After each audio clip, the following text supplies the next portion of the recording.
Only if people knew, that, Dave. That intro slaps. Hard. Oh, yeah. All right, so welcome back to Good Life Realty Group. Just kidding. Welcome back to Real Estate on the Rock. It is a Basecamp 36.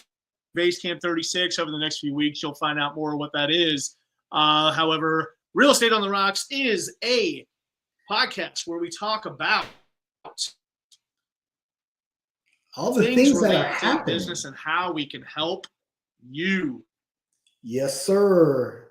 Man, there's so much happening. I really wish, a little side note here. I really wish something would break, interest rates or pricing, because it just doesn't seem like pricing's coming down, the interest rates that have gone up. After 2 years, you would think that one of them would kind of level the other one out. However, they both just continue to do this. Makes zero sense. Well, take a look at it, right? Unemployment rate, super low, a lot of jobs available, and there's actually a lot of spending that is going on. So the big man saying, well, what do we need to do? We don't need to do nothing. And so we're in a healthy market, right? So I personally think that people just need to get ready. This is the norm. Yeah, this is the norm. I just think agents are having a tough time perpetuating, getting out there that this is the norm to their clients. I mean, you still hear the chatter around the office that, when you talk to somebody like, hey, what's going on? Oh, I've got just sitting there waiting, for the interest rates to come down to, somewhere manageable, like those 3 to 4% again. It's just like, what? They're never coming down to the 3% again or the 4%. We might get to 4.99 or somewhere around there, 4.99. But I think where we're going to be always is somewhere in that 5 to mid 6 area. What do you think? I absolutely agree. It may dip its toe in the 4.99, but it will be for like a millisecond, and then we'll go right back above. But it's funny because when you were talking about like people who have buyers saying, hey, I'm waiting. All I keep picturing is that old meme of the old man who's sitting under the tree, and it's like a time lapse. And next thing you know, his beard just keeps continuing to get longer and longer. And in fact, people who said they were waiting actually look like me. And now that they're waiting, they actually look like you, Dave. Oh, man, that's tough. That's tough. Ben, I think I'm younger than you, actually, so don't be fooled by the gray. But Botox, baby, Botox. Glass. What's that? Botox? All right, man. Well, let's get into this real quick. So the weekender, we're kind of talking to agents here, giving them to over the weekend. Agents are in my opinion, there's a lot of them. There's a lot more struggle, a lot more that are kicking ass. So kind of want to reach out to agents and take a look at things. Reach out through here, obviously, but take a look at things and really find out, what's going on. What's going on with your business? We've already kind of clarified that the rates aren't going to come down any direction you look. Hope. We used to call it at a different brokerage I've been associated with in the past. They used to call it head fakes all the time, right? The Fed acts like they're going to, and they don't, so they fake us out. The mortgage rates say they're going to come down, and they fake us out. And a lot of that's been going on. And even when the rates, do you remember this? Like the hype around cutting rates, like the Fed cutting rates, not mortgage rates, but the Fed cutting rates. Like everybody was like, "Oh my gosh, we're saved," and we're not. They stayed the same, or they actually went up.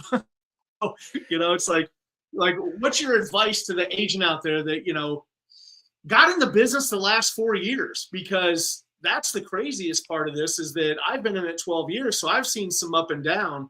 I haven't seen this down. However, if you got in the business the last 4 years, you've got kind of like a false perception of reality, being market was ruined when you got in 4 years ago, and now the market's where it's at now. And, your G-Wagon just got pulled away by a tow truck. So what is your advice might be looking, they're like, oh, it's my brokerage, so it's time for a brokerage split. Oh, I'm not with the right broker. You're not with the right broker, whatever else. What's it really down to? What can an agent do to really start getting in front of more people? Man, know and understand that gaining wisdom, improving your knowledge and how to speak. Don't be so prideful and think that you know it all. Become learning based. How can you improve your skill sets? Improve your skill sets in communication, like listen, how to become a better listener, how to ask better questions, right? How to run better comps, right? All these different pieces, right? But everybody wants to go and be the social media star, right? And so I think that that's the number one problem is they see TV, they see social media, and they think, oh, well, I can do this too. It's easy. But no, this is actually a business, and you got to start to level up. If you're not staying education learning based, then you're going to get left behind pretty quick in this industry. That's good advice. And you're absolutely correct. Nothing wrong with the social media, but it's part of your business. It can't be you put all your eggs in one basket with social media and think that because you're doing videos or you're most agents, let's continue. It's even worse, but let's just go with that 80-20 rule again, right? So we always do that with the Pareto principle. It's just kind of like the 80-20. So 80% of the agents with YouTube channels, right, have less than like 50 to 100 subscribers, and they just don't have enough to have that traction that a lot of people out there that have these fantastic YouTube channels that are touting from the rooftops about how much business they're doing, they're getting, and they're lead generating in their sleep by having all these YouTube videos going. And certainly I've seen it. I know there's some agents that definitely do that. However, there's a lot of agents out there in a sense that called faking it till you make it. And I think there's better avenues to get in front of people. You can still use social media, but you can still use social media, but there's other ways. I saw something, an old client say she's looking for a property with three houses on it. And I'm like, okay, that's almost impossible to find. So I sent her a text. I was like, hey, Sarah, it's Dave. Remember, I sold your house. I can still help you with real estate. And, just reached out to her real quick. And I was like, answer these questions. Where, when, how much, renting or buying, yada, yada. Here, just send me these back and I'll start looking for that property for you as long as you're not working with another real estate agent. And so ping, she sends me back where, how much, I'm going to buy.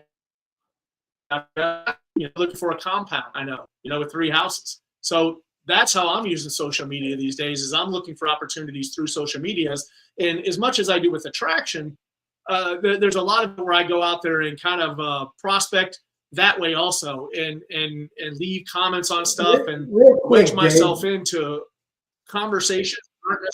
Yeah. Huh? Real quick, though, let's just make this point. If the FBI, you're listening, they're not really looking to buy a compound. I just need you guys to know and understand that. Now, back to our regular program. Dave, please continue.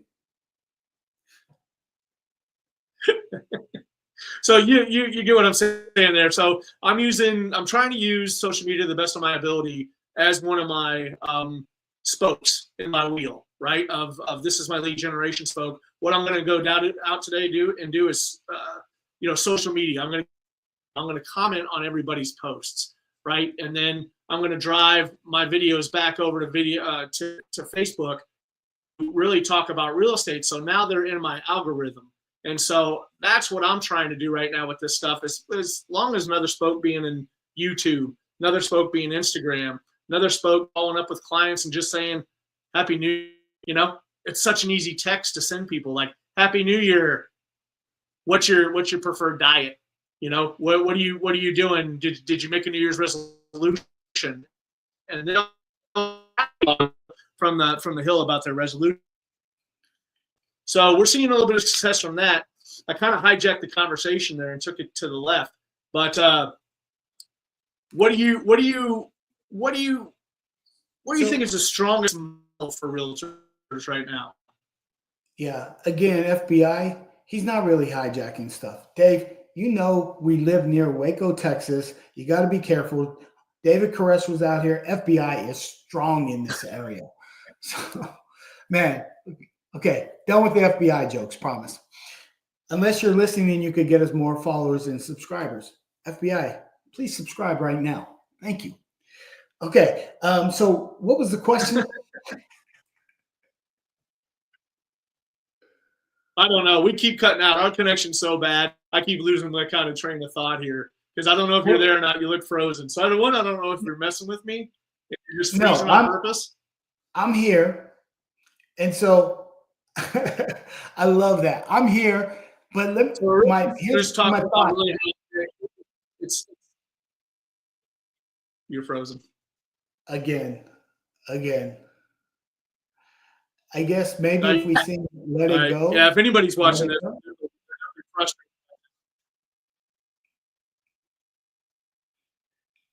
today is just not our day. Technology, you guys. It is not. I mean, we connection, no sound. Couldn't get my camera working. Now we're all here, ready to go. The connection's bad again. I love it. Hey, look, here, there's a lesson in everything. Consistency, right? Consistency. Right now, the internet is not letting us be consistent. It's causing us to be inconsistent, which is causing our show to not get the results that we're looking for. If the stream was nice and smooth across, man, we would be able to get across a lot better. So consistency, you're witnessing it right now. And I think that's the big thing, Dave, is a lot of times these agents, they think, I just got to post something, right? And you started to go deeper on them, right? Like engaging on people's comments. Why? To get into the algorithm. And then start to go back and forth and have a mission to know, okay, how do I get them to direct messaging? And I think that it's even more deeper than that. And if that's what you want to do, then guess what? Go and become a master. Learn all the things that you need to do. Learn about algorithms. Learn what is attracting. Bring valuable information. And the question is, what is valuable? Well, who are you trying to reach? Because that value then starts to change.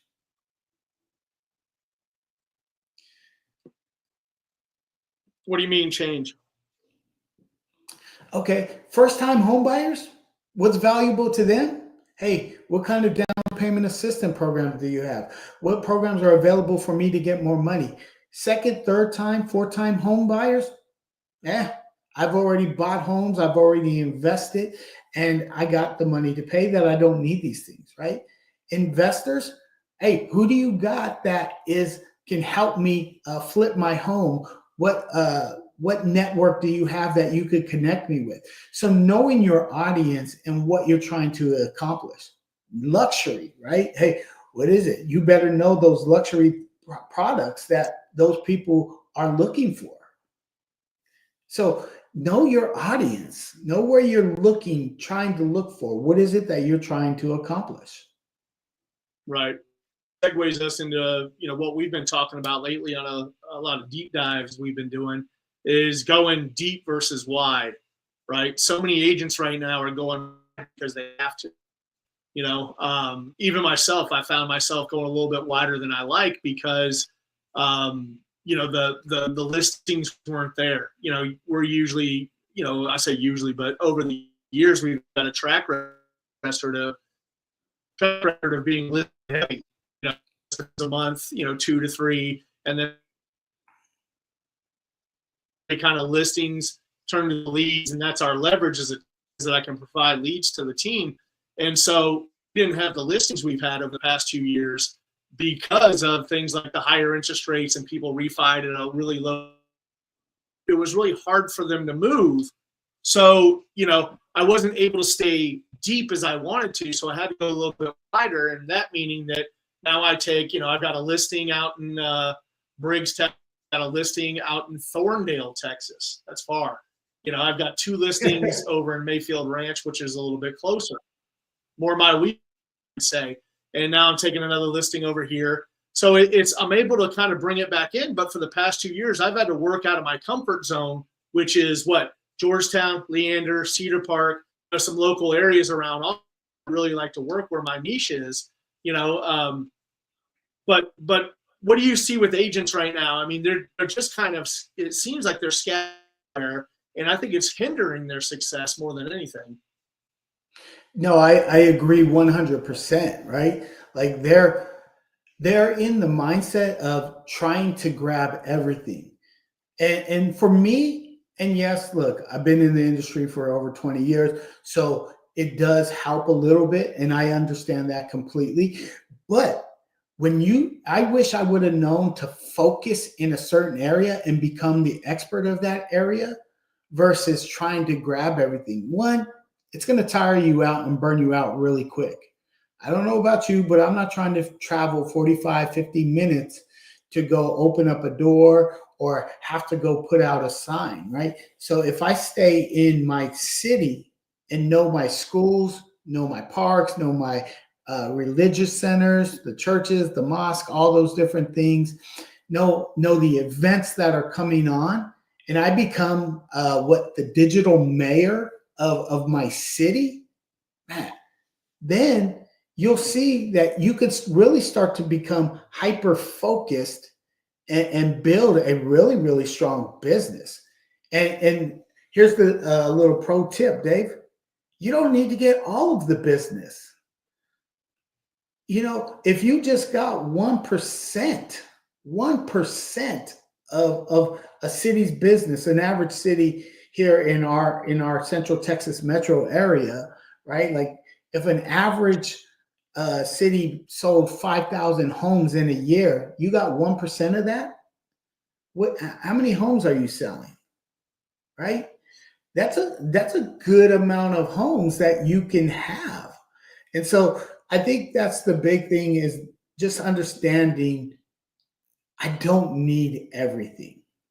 I just need to work my sphere and in my area that I know. It will save you so much time. Yeah, it really does. And I learned that, and like I said, I've kind of changed my model over the past 2 years to kind of accommodate the situation of scarcity, right? So there's been market scarcity, so I've had to open up my market a little bit more. But did I really have to, or did I just get not lead generating?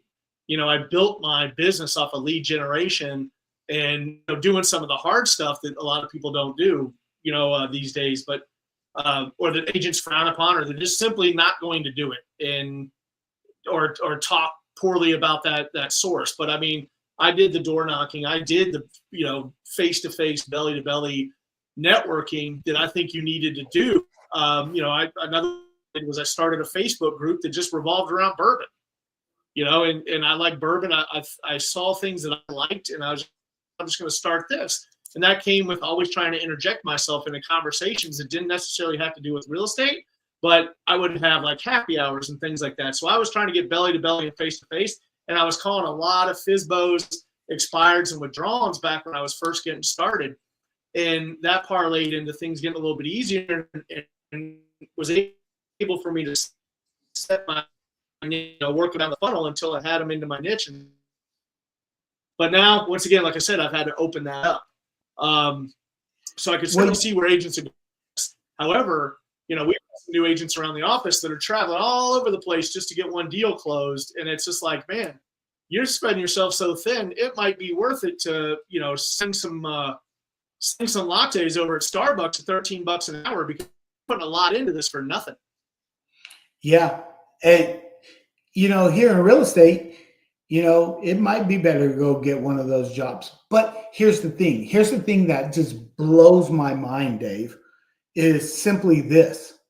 When a person tells me, oh, man, I'm going to have to go get a job, and take away from their real estate business 8-9 hours to go work for a job making $15, $20 an hour.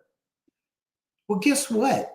If you would just take 3 hours out of that day to go lead generate, which only means talk with people, communicate with people, 3 hours a day, that if you did that for 30 days, I promise you, you wouldn't have to go get a part-time job. Why? Because you would have this incredible thing called business, and you would actually be helping people out. But again, look, much easier to done than said, or much easier said than done, right?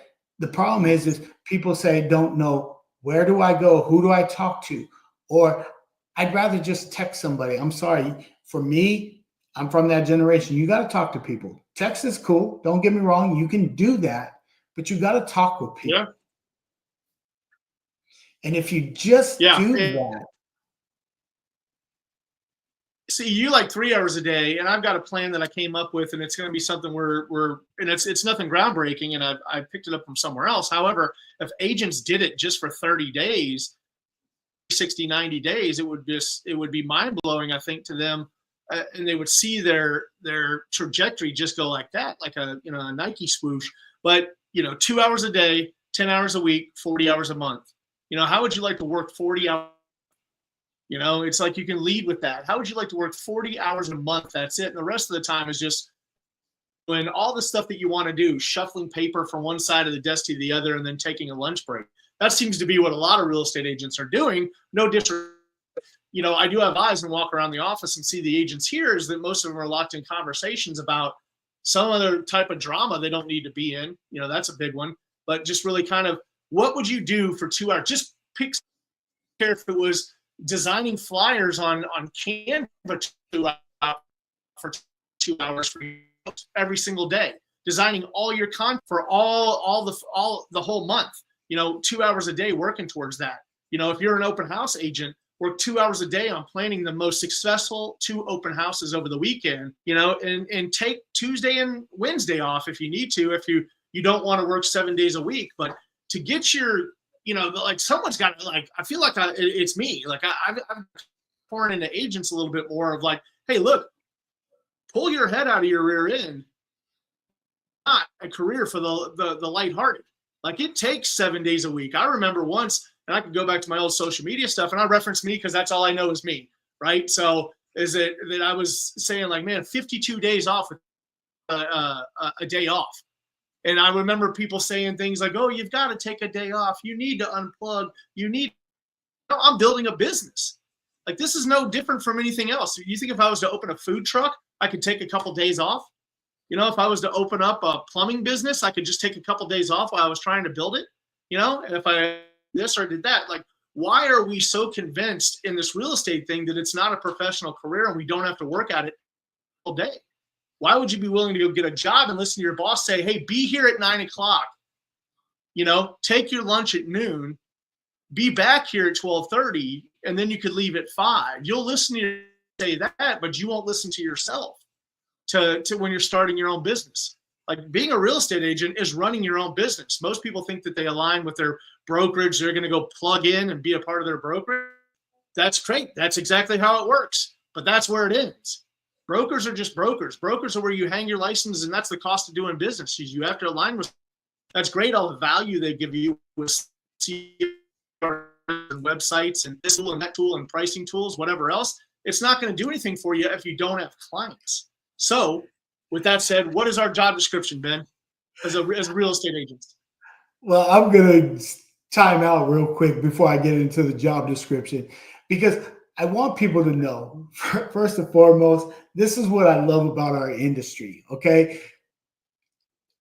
You will notice me and Dave, we're very similar in a lot of things, and then we're very different in other things. Like for me, I'm balanced. Let's find balance.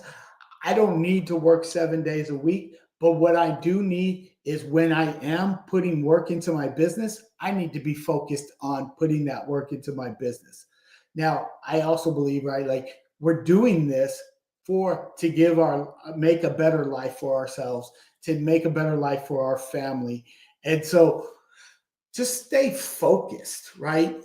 Have accountability. Find accountability partners that you can be around. Okay. Now I'm off my soapbox. With that being said, our job, here it is. 5 things, you guys. 5 things. Number one, lead generation. Just go talk with people. That's all it is. Listen carefully to what they're saying and ask great questions, and people will give you clues in every conversation that you have. Number two, if you lead generate, number two will come naturally. And that means lead follow-up. It means you're not going to get the business after one conversation with most people. I'm sorry, the fortune's in the follow-up. You got to have a system and a plan to follow up with them. Lead follow-up. How are you keeping in touch with them? How are they continuously knowing that you're bringing value? And I don't mean going to them every time, hey, who do you know that's looking to buy or sell? Be invested in them. Ask them how they're doing, how you can help them out. Just be a person who genuinely cares for others. If you do that, you lead generate, you lead follow up, it will lead to number three, going on appointments, whether that's listing appointments, whether that's buyer consultations, whether that's investments, whether that's financial planning, you will go on appointments. And if you go on appointments, that leads you to number four, negotiating contracts, right? Look, if you're looking for a skill set to really get great at, become a great negotiator. That is a value that you can show people, and that's something that people are always going to be looking for. Who are the great negotiators? And that just leads us to number five, which helps out through sections 1, 2, 3, and 4, and that is practice conversations and role play. You're a corporate athlete now. You got to practice having great conversations. If you're looking to talk to buyers, practice buyers questions. If you're looking to do open houses, practice doing open houses. If you're looking to do listing presentations, practice doing listing presentations. If you're looking to negotiate, practice negotiation tactics. Practice. And that will lead you to actually production.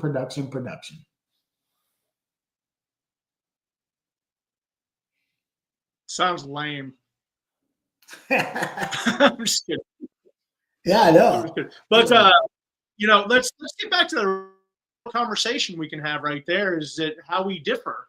Because now you've been in the business for 20 years, so now you have that balance. You're also in a different position to where you in a sense, not to throw your business on the street, but you don't rely on selling 100% like you used to, right? And so, but most agents that are, so I appreciate your throwing in there the thing about balance and having all this.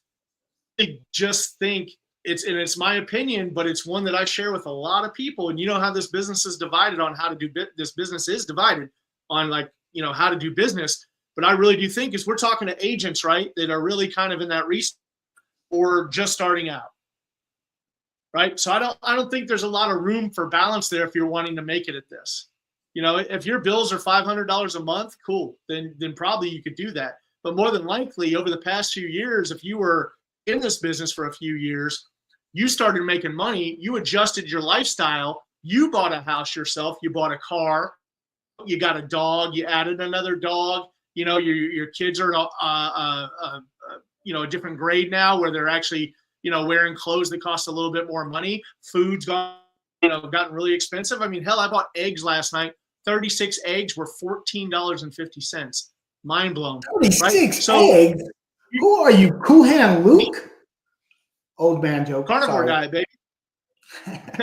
So it's like you tell me where the balance can be for that, because if you're not doing anything now, if you've got a plan, I take that all back. But most agents that I'm seeing that that are reaching out to us for help or I'm mentoring, they have a big with the 2 hours a day, 3 hours a day, 10 hours a week, 15 hours a week, 40 hours a month, doing constant lead generation, right? And then they're taking the weekends off and hanging out. And you see pictures of them at the Domain, sipping on margaritas, eating chips and salsa. Then they come back to the office Monday and they're upset because, I don't have any money. I don't do this. But they're not working towards it. So yeah, I want to talk to you about, what do you balance? Because someone is 20 years and their goals have kind of changed. You can't really spit that to agents that are starting out. I'll disagree with you and die on that hill every time.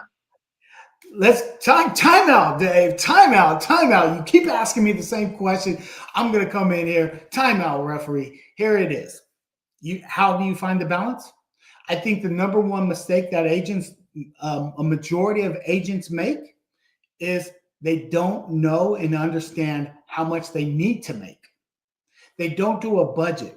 How much money do you need in order to survive? And what are you looking to do in order to thrive, right? And so how do you find balance?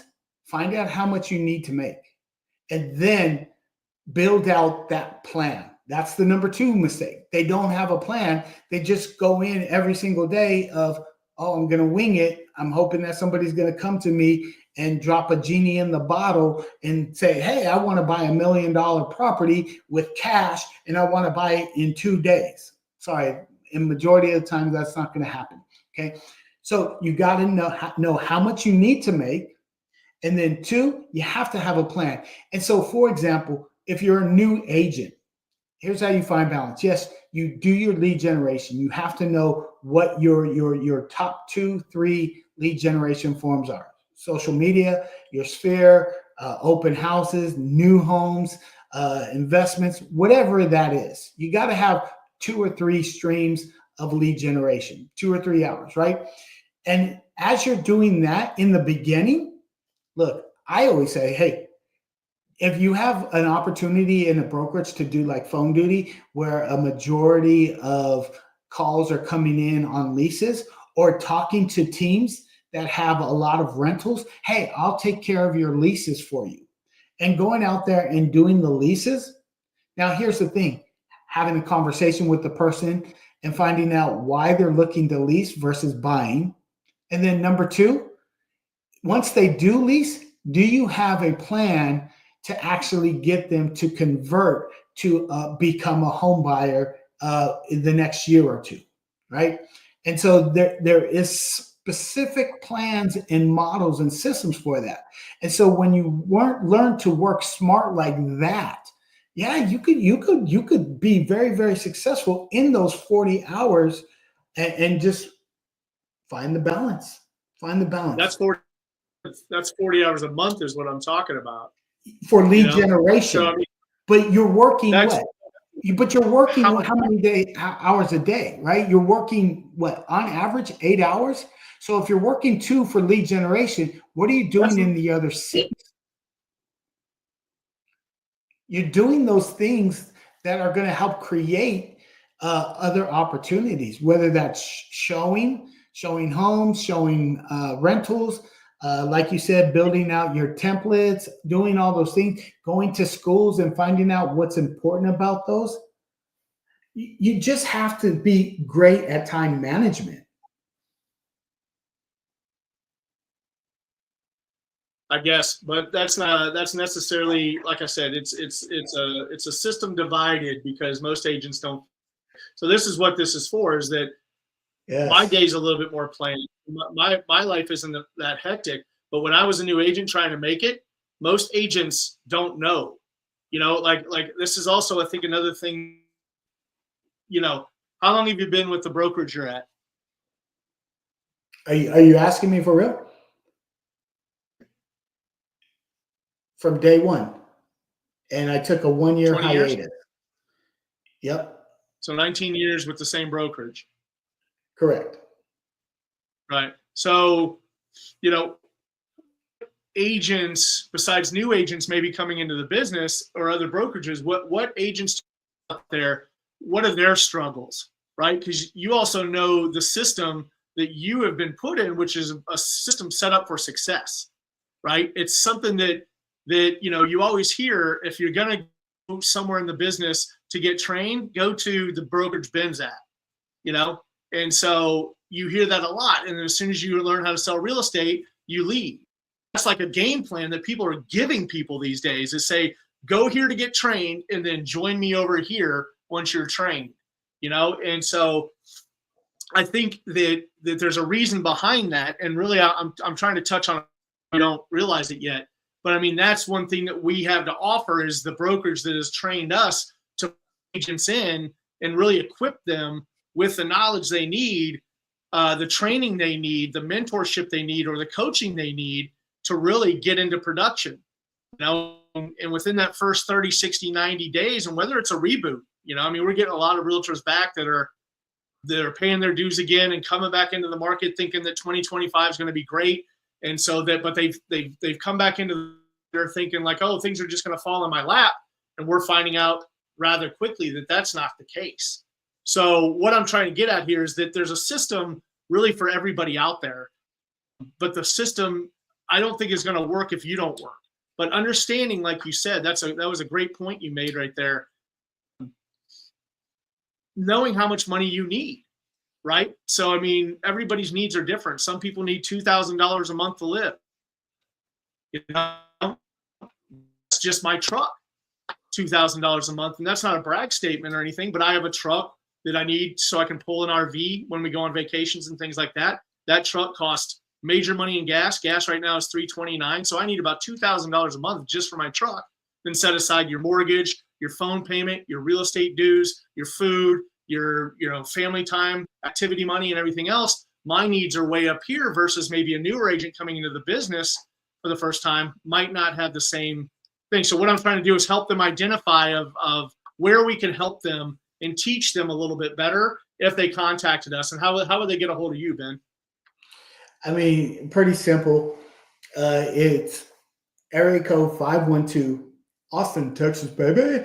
512-487-9325. You can reach me, call me, text me. After 7 p.m. Central Standard Time, I'll call you the next day because that's my family time. And if you have,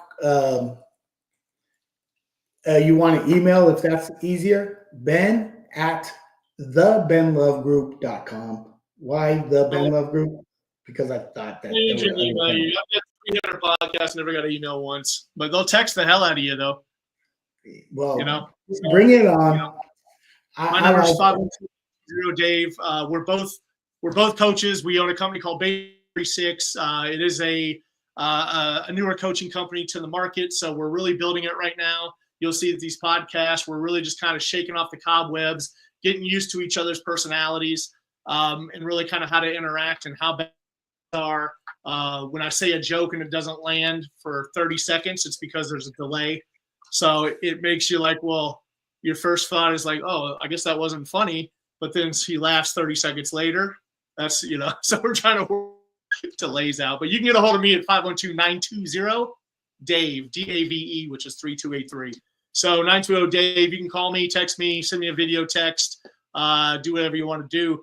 But we're going to get out of here for now. Ben and I, we're going to rekindle this on Monday, get it going again. So twice a week, we'll be bringing you live episodes, and then they'll be available for you on Apple iTunes and any of your favorite podcast players. They'll be out there. We'll also be streaming to Facebook and a couple different places as well. So you want to invite to those Facebook groups, hit us, DM us, text us, do whatever you got to do. We're really easy to find. Ben Love and Dave Snowberger. Be ready. I'm out. Base Camp 36. Base Camp 36. Gonna learn it. 36. Yeah. Base Camp 36. It's gonna be great. Again, all those things that Dave said, I repeat. So like, subscribe, follow. But more importantly, weekend. It's all.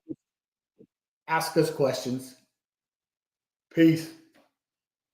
Questions. All right, man. Have a good weekend. Let me know if you need anything, okay? Hey, Dave, you have a great weekend yourself, man. Really appreciate you. Okay. Don't you know you're my best friend? Okay. Bye-bye. Okay. Bye-bye. Bye-bye. Bye-bye.